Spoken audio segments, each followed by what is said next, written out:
What is the difference between the heat engine and heat pump?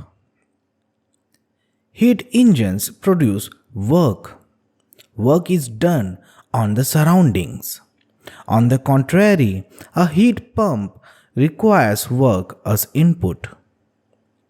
Heat engine extract heat from a high temperature source, convert a part of it into work and reject the remaining to a low temperature sink. However, the opposite happens with a heat pump. When user supplies work to a pump, it extracts heat from the low temperature source and pump it to the high temperature source.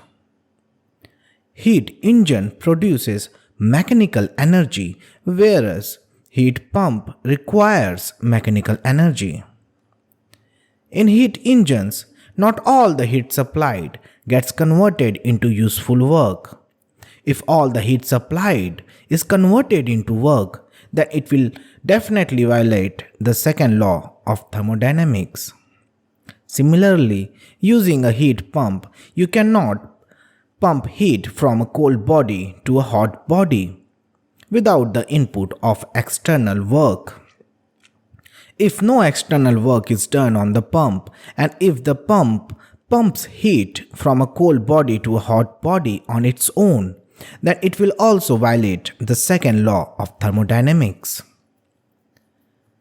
The sweet and short answer for this question would be: heat engine produces work and transfers energy from high temperature to low temperature.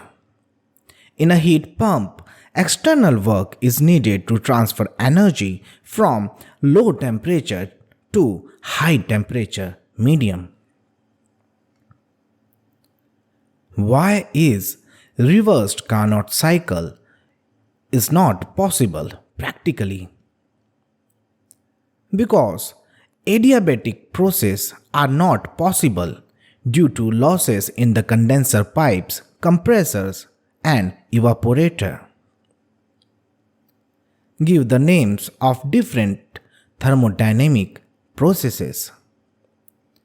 First would be isothermal process, which is a constant temperature process. Second is isochoric process, a constant volume process. Isobaric process is the constant pressure process. Throttling process or isenthalpic process is the constant enthalpy process.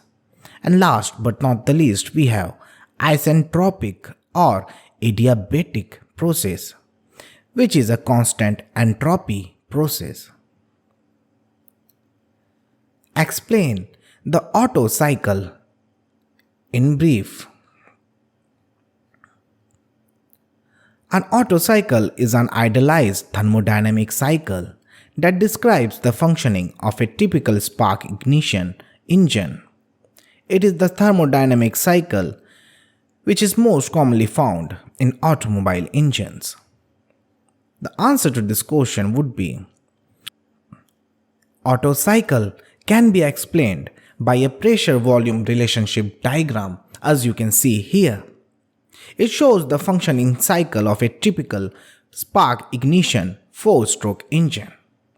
The cycle starts with an intake stroke, closing the intake and moving to the compression stroke, which starts the combustion, followed by a power stroke. Then comes the heat exchange stroke, where heat is rejected, and finally the exhaust stroke. It was designed by Nicholas Otto, who was a German engineer.